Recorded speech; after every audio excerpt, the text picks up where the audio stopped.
Hello, everyone. Thank you very much. It's been a very big 2 days, I have to say. And we'll be heading back to Washington, D.C. right after this. And I'd like to wish everyone a very good evening. And over the weekend, the United States military and the Israeli Defense Forces continued Operation Epic Fury very successfully. Over the past 9 days, we've carried out some of the most powerful and complex military strikes and maneuvers the world has ever seen. Now, you add that up to all of the other things, Midnight Hammer, getting rid of the nuclear threat from Iran, which was a big moment in history, in my opinion, and the great success we've had in Venezuela and all other places. Every place we've gone, we've had tremendous success. But while we're doing all of these things, we're achieving major strides toward completing our military objective. And some people could say they're pretty well complete. We've wiped every single force in Iran out very completely. Most of Iran's naval power has been sunk. It's on the bottom of the sea. It's almost 50 ships. I was just notified it's 51 ships. I didn't know they had that many. Didn't last very long. And these are fighting vessels. They're meant to fight, but they're not meant to fight against us.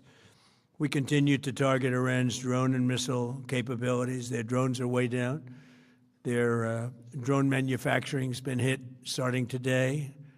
We know all of the places they manufacture the drones, and they're being hit one after another. Their missile capability is down to about 10%, maybe less. We're also hitting where they make missiles and where they deliver missiles. We've struck over 5,000 targets to date, some of them very major targets, and we've left some of the most important targets for later in case we need to do it. If we hit them, it's going to take many years for them to be rebuilt, having to do with electricity production and many other things. So we're not looking to do that if we don't have to. But they're the kind of things that are very easy to hit, but very devastating if they are hit. We are waiting to see what happens before we hit them. We could take them all out in one day, but it's all resulting in a 90% decline in various things, but in particular, Iranian missile launchers and 83% drop in drone launchers. As you know, the drone launchers are pretty well shot, but we're at over 90% decline in the Iranian missile launchers, which is very hard to reproduce and very hard to get. And usually what we were able to do through great equipment, a lot of smart people, as soon as they sent a missile up from a launcher, we were able to knock out that launcher within a period of 5 minutes or less, accurately, right on the noggin. So now we have low-cost interceptors effectively combating Iranian drones, and our B-2 bombers recently dropped dozens of 2,000-pound bombs to destroy missile launchers all over Iran and buried deep under Iranian soil in many cases. The soil was no match. And we're also annihilating the manufacturing base that the regime uses to build drones and missiles at a rate that nobody thought was possible. We're knocking them out. We know where they all are. We're knocking them out very quickly. We're ahead of our initial timeline by a lot. I would say that we probably would not have thought after a month we'd be here, in addition to the fact that we've taken out the leadership twice and maybe 3 times. And we, as you know, we want to be involved. We don't want another president that maybe wouldn't be willing to do what I'm willing to do for the good of the world, for the good of our nation, to be stuck with the situation in 5 years or 10 years from now. So we think they should put a president in, or the head of the country in, that's going to be able to do something peacefully for a change. They've been doing this for 47 years, killing people for 47 years, whether it's the barracks or even the SS Cole where they were involved. Very strongly, they always denied it. But where they were very strongly involved, and all of the people that died through the roadside bombs died and are right now walking around with no legs, no arms, a face that's been so badly damaged. The Iranian regime has been attacking Americans and spreading terror for 47 years, and despite these countless opportunities to renounce their nuclear ambitions, which they had just a short while ago, they told Mr. Witkoff, who is standing right over here, they said, they actually said, we want to keep building. Essentially, in a real nutshell, we want to continue to build nuclear weapons. If we didn't knock out Midnight Hammer, if we didn't knock out their Iranian potential, if we didn't do that with Midnight Hammer, they would have had a nuclear weapon. They would have used it long before now. And at a minimum, Israel would have been annihilated. I was very lucky that we had the courage to do that, that we had the talented pilots and the great equipment. The B-2 bombers are unbelievable. We ordered 25 more, by the way. The newer, better version. It's we have the greatest military in the world. We have the greatest equipment in the world by far. You see that no matter where we go. You still need the people, though, to operate it and to use it. And those are the people that we cherish. Even after we obliterated their key nuclear sites in Operation Midnight Hammer, they never negotiated in good faith. They still continued to say, we want to build nuclear. We want enrichment at levels that were unacceptable. And they even turned down an offer for unlimited free nuclear fuel forever for civilian purposes. We had people offering them free nuclear fuel. They weren't interested in that because they wanted to build a nuclear weapon. So instead, the regime was trying to reconstitute its weapons program at a different site. They couldn't go back to where they were, the 3 sites that we obliterated, but they were starting work at another site, a different site, different kind of a site, and that was protected by granite. They wanted it protected. Granite's pretty good, but they wanted it protected by a lot deeper. They wanted to go a lot deeper, and they started the process while rapidly building conventional ballistic missiles. They were going to do it all at the same time that threatened our overseas bases and soon could have reached even our homeland. The regime's intention was to use this exponentially growing ballistic missile threat to make it virtually impossible to prevent them from obtaining a nuclear weapon.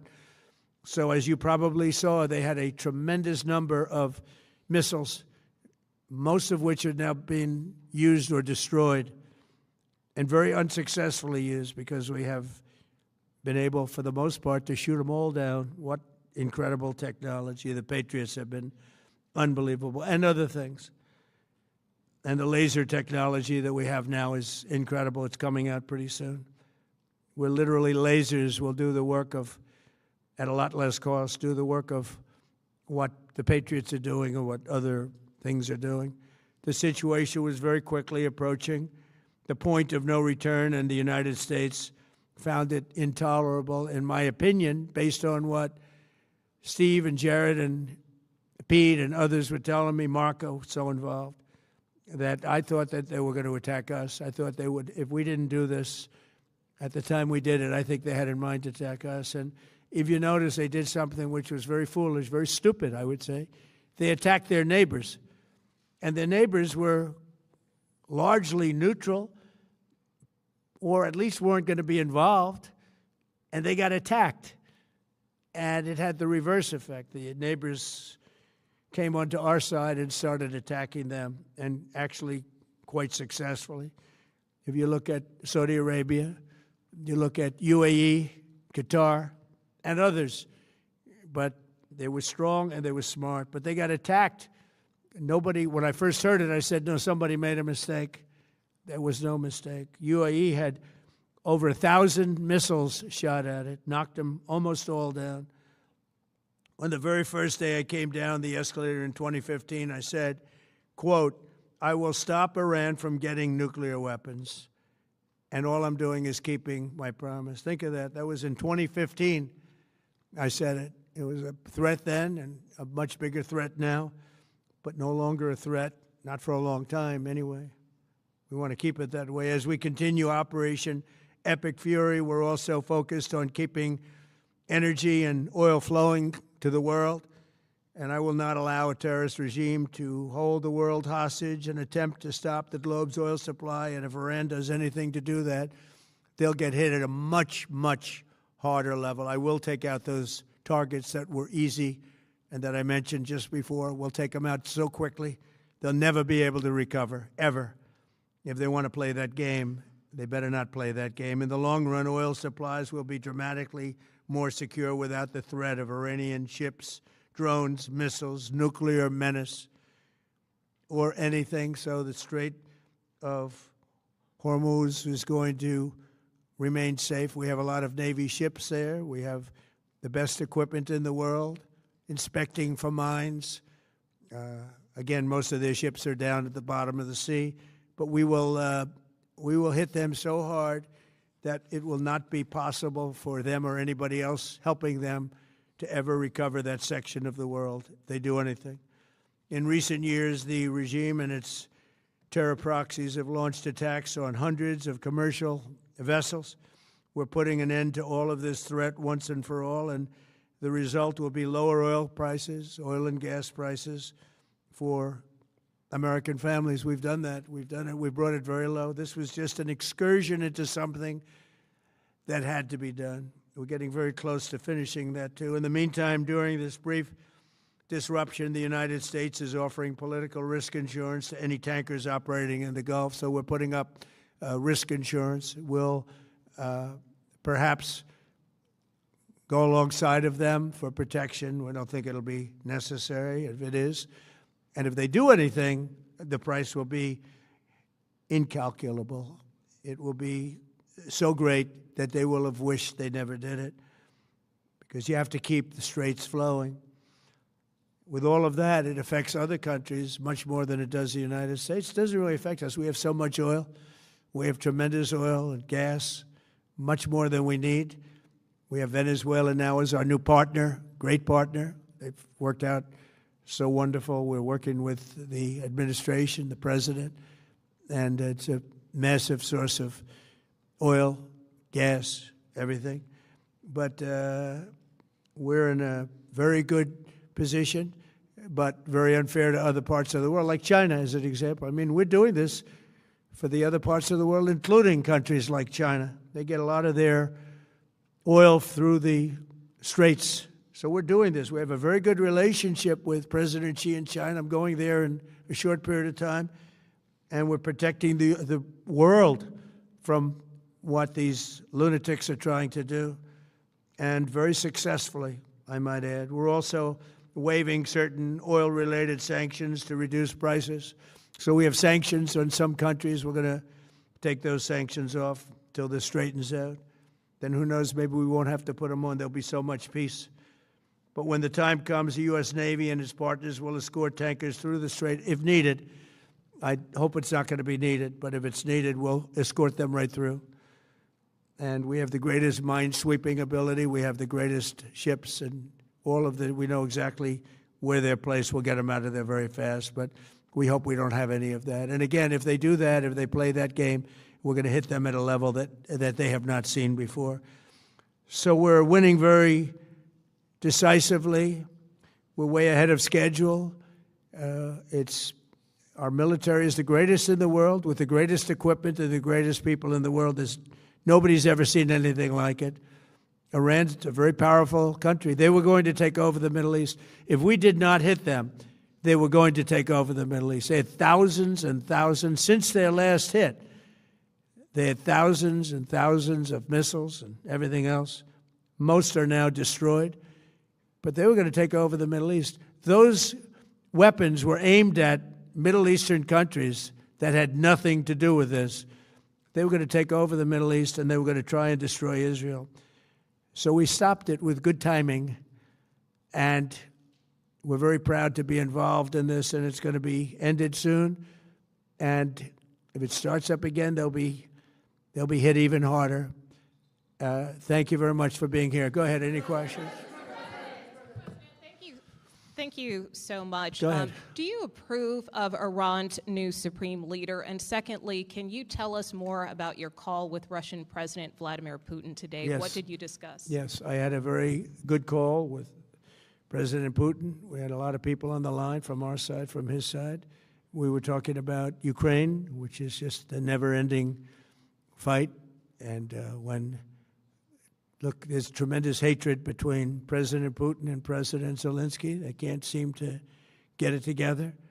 But I think it was a positive call on that subject. And we obviously talked then about the Middle East. And he wants to be helpful. I said, you could be more helpful by getting the Ukraine-Russia war over with. That would be more helpful. But we had a very good talk, and he wants to be very constructive. Yeah, please. Yeah, please. Thank you, Mr. President. On Iran, you called it an excursion. You said it would be over soon. Are you thinking this week it will be over? No, Are you talking but soon. about days? I think soon. Okay, and with respect Very to... soon. Look, everything they have is gone, including their leadership. In fact, there are two levels of leadership, and even actually, as it turns out, more than that. But two levels of leadership are gone. Most people have never even heard about the leaders that they're talking about. So it's obviously been very, very powerful, very effective. To Cuba, you said that Cuba wants to make a deal. Yes. What would the United States get in return for that, and why should Americans trust Marco Rubio to negotiate it? Well, Marco Rubio is doing a great job. I think he's going to go down as the greatest Secretary of State in history. Look at what we've done as a presidency. Look at what we've done as an administration. They trust Marco, and so do the American people trust. He's been successful no matter where he's been. He also speaks the language, which is always nice and always helpful. But he's dealing, and it may be a friendly takeover. It may not be a friendly takeover. It wouldn't matter because they're really they're down to, as they say, fumes. They have no energy. They have no money. They're in deep trouble on a humanitarian basis. And we don't want to see that, but they were very, very bad to a lot of people, as you know, and a lot of people living on the Cuban-American vote, which I got at record levels. Very important. Those people are very important to me. I know what they went through. They went through hell. Some of them have gone on to be some of the most successful people in the country. Cuban-American business people, some of them are like the most successful in the country. And a lot of them are friends of mine because I've been fighting this battle with them for a long time. The Castro regime was brutal, but they lived off Venezuela. Now they don't live off Venezuela. Sends them no energy, no fuel, no oil, no money, no nothing. They lived without Venezuela. They couldn't have made it. And we cut them off from everything else. So, yeah, they're going to make either a deal or we'll do it just as easy anyway. Yeah. Please, go ahead. And a Tomahawk missile likely destroyed that Iranian girls' school. So will the U.S. accept any responsibility Well, I for haven't that strike? seen it, and I will say that the Tomahawk, which is one of the most powerful weapons around, is used by, is sold and used by other countries, you know that. And whether it's Iran, who also has some Tomahawks, I wish they had more, but whether it's Iran or somebody else, the fact that a Tomahawk is very generic. It's sold to other countries, but that's being investigated right now. Yeah, please. Thank you. Mr. President, you've said the war is, quote, very complete, but your defense secretary says this is just the beginning. So which is it, and how long should Americans be prepared Well, I think for you could this war say to it last both. for? It's the beginning of building a new country, but they have no Navy, they have no Air Force, they have no anti-aircraft equipment. It's all been blown up. They have no radar, they have no telecommunications, and they have no leadership. It's all gone. So, you could look at that statement. We could call it a tremendous success right now as we leave here. I could call it, or we could go further, and we're going to go further. But the big risk on that war has been over for 3 days. We wiped them out in the first 2 days. When you think about it, it's incredible. We wiped out a big Navy, very powerful Navy. These were ships. These were serious ships. These were ships that you buy when you want to win battles. They're They're all on the bottom floor. The sailors are all running off their ships. They refuse to get on the ships. The Air Force is gone. Everything's gone. The missiles are down to a trickle. The drones are down to probably 25%, and they'll soon be down to nothing. We'll have where they manufacture the drones are under fire as we speak. They're being hit. So the rest is going to be determination as to my attitude, along with the people in the Trump administration, what we want to do. Thank you. Yeah, please. Can I ask you, you mentioned you were going to waive certain additional oil waivers or sanctions. Can you talk a little bit more about that and address in particular? Well, are we're you looking to considering keep the measures oil prices down. We went artificially up because of this excursion into a very positive thing. I mean, this was an excursion that a lot of people wouldn't have done. I knew oil prices would go up if I did this, and they've gone up probably less than I thought they'd go up. But I don't think anybody thought we were going to be this quickly successful. This was a military success, the likes of which people haven't seen. We have the best military. We have the best equipment. We have, I believe, the best generals. We have the best. And this went very quickly. We talked about that with President Putin. He was very impressed with what he saw because nobody's ever seen anything quite like it. You know, Iran was a very powerful military country with all of the missiles. Now, you had the double attack. You had the original attack with us and Israel, and that knocked them for a loop. Then you had the B-2 bombers, which took out their nuclear capability, and they would have had a nuclear weapon within 2 weeks to 4 weeks. And they would have used it long before this press conference. And we might have had a much different press conference if we had a press conference at all. But it's been amazing. The military success that we've had is truly unprecedented. You said you've told your congressional colleagues that you will not sign any piece of legislation until the Save America Act is passed. Does that include the confirmation of Senator Mullen as your next DHS secretary? Does that mean a DHS funding bill? And Senator Thune said today it's not a matter of whether or not your Republican colleagues agree with the policy. It's about changing the process. In other words, getting rid of the filibuster to get there. So in order to get it, you're going to need Democrat votes. And what we're saying is the Save America, not the SAVE Act, which nobody knew what it was, the Save America Act, the Save America Act. And that's voter ID. We want voter ID. We want to be able to see a picture of the voter. We want to be able to see that the voter is legitimate. We want, very importantly, confirmation that this voter is a citizen of the United States of America, and we want no mail-in ballot scams. So we have exceptions for the military, for sick, for disabled, and for people that are away, business trips or whatever. Even vacations will be very liberal in that. We've added two things to it: no men in women's sports and no transgender mutilization of our children. We don't want it's mutilization of our children, and we don't want that. So we added those two things. That's the 5 points. We have 5 very good points. It polls at 86% with Democrats. Think of that. The overall vote is 86%. With Republicans, it's 98%. And the only one opposed to it is a Democrat leadership because they cheat. They want to cheat. So we added those 2 points. We're going for the gold, and we're going to have to fight like hell. Now, certain things will happen. Certain things will take place. I'm here to do a great job for the country. But we don't have a country if we're going to have elections that are so corrupt and so dishonest like we've witnessed over the last period of time. You know, as an example, virtually nobody has nobody has a system of mail-in ballots like we have. No other country in the world. France went away from it. They all went, you know why? Because it's corrupt. And Jimmy Carter, when he had a commission, frankly, I think it's probably the best thing Jimmy Carter did. He said, you can't have mail-in voting because it's inherently dishonest. And it's turned out to be totally dishonest, so we're going to fight for it. Yeah. Has Iran activated any sleeper cells inside the U.S.? There's reports that they have press that trigger button to activate those cells, at least abroad? Well, they've been trying for a long time. We've been very much on top of it.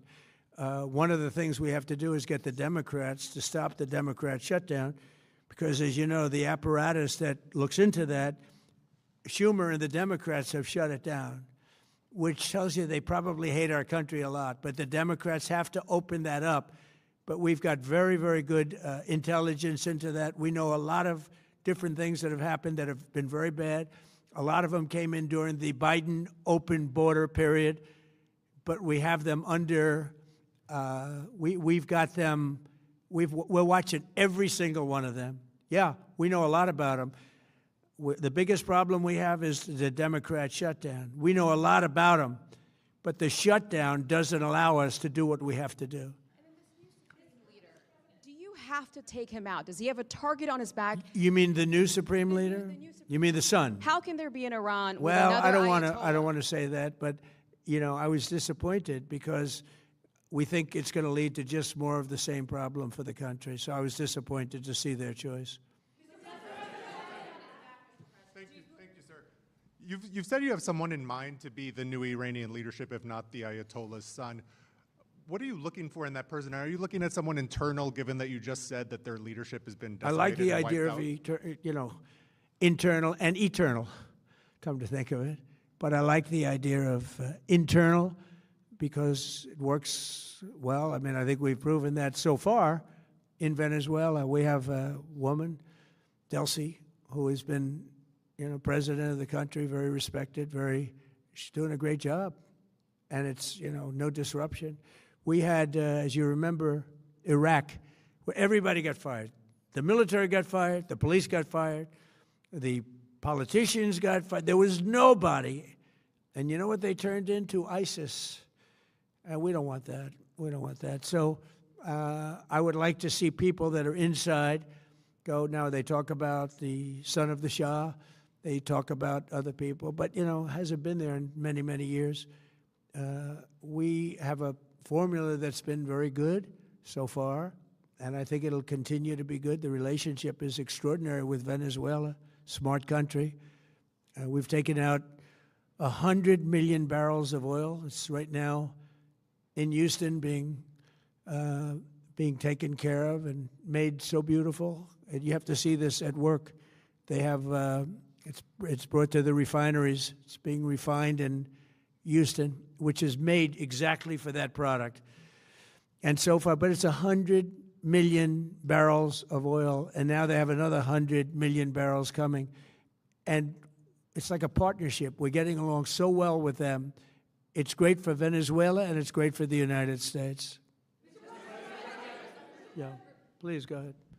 Mr. President, you just suggested that Iran somehow got its hands on a Tomahawk and bombed its own elementary school on the first day of the war. But you're the only person in your government saying this. Even your defense secretary wouldn't say that when he was asked, standing over your shoulder on your plane on Saturday. Why are you the only person saying this? Because I just don't know enough about it. I think it's something that I was told is under investigation. But Tomahawks are used by others, as you know. Numerous other nations have Tomahawks. They buy them from us. But I will certainly, whatever the report shows, I'm willing to live with that report. Yeah, please. You said earlier that we've already won in many ways, but we haven't won enough. What do you consider enough? What's your baseline? Where they're this not going to conflict? be starting the following day to develop a nuclear weapon. Where they'll look at that man and some other people from the administration and say, all right, we're not going to do it. They were not willing to say that. And when Steve called up and he said that to me, I said, well, here we go. Let's do it the hard way. But the hard way, I think, is probably the easy way. When basically I can see that they will no longer have any capacity whatsoever for a very long period of time of developing weaponry that could be used against the United States, Israel, or any of our allies. We have great allies in the Middle East, great countries that are allies. And they were staying out of it until they got hit. Someday they'll have to do a story. Why did he do that? Why did they do that? But they were going to hit them. If I didn't hit them first, they were going to hit our allies first. I believe, upon information and belief, But I believe that he was going to, they were going to take over the Middle East. They were looking to take over the Middle East.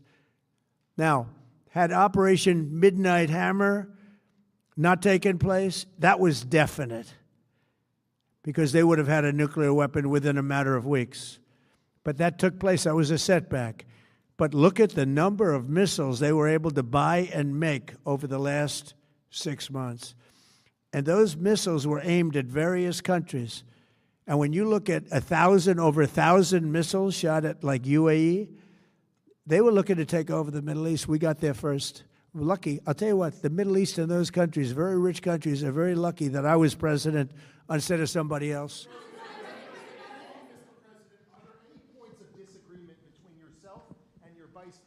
When it comes to U.S. action in Iran?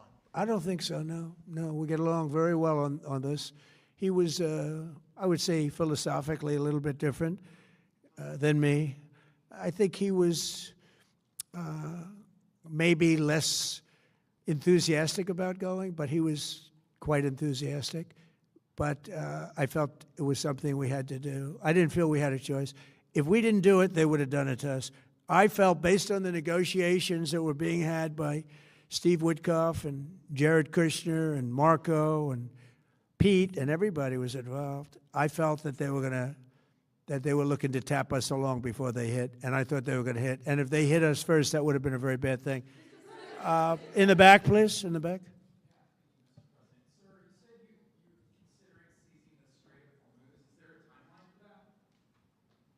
About the Strait, you mean? Yeah, well, I want to keep it open. I want to keep it good. You know, it doesn't pertain to us so much as it does to China. We're really helping China here and other countries because they get a lot of their energy from the Straits. But, hey, look, we have a good relationship with China. It's my honor to do it. Yeah. You have called him an unacceptable choice. So does he have a target on his back? And how can you say I don't want to say whether or not he does, because that would be inappropriate. But, hey, look, I had a target on my back because, as you people wrote pretty well, they caught the assassin that was after me. So we just got them first. But they caught the assassin. They have him now in custody that was after me. So, you know, but people don't like to mention that, but they did catch him. And I'd like to congratulate our military, Secret Service, FBI, all of the people that worked on that, but they did. Yeah, please. Go ahead. No, go ahead, please. Thank you, Mr. President. You promised the Iranian people you would help them, but it sounds like you're willing to end this fight after your military objectives have wrapped up. Isn't that a betrayal of the people? Will I help them? I'd like to, if they can behave, but they've been very menacing. You know, they're great people. They have an amazing population. It's amazing, smart, brilliant, energetic. They have a great, I'd love to help them, but they have to be in a system that allows them to be helped. And right now they're in a system that only allows failure. And I don't want that. And I want a system that's not going to be attacking us. We want a system that can lead to many years of peace. And if we can't have that, we might as well get it over with right now. Yeah, please. President, as of today, there have been 8 U.S. military fatalities associated with the war in Iran. How many American deaths are you willing to have in this war?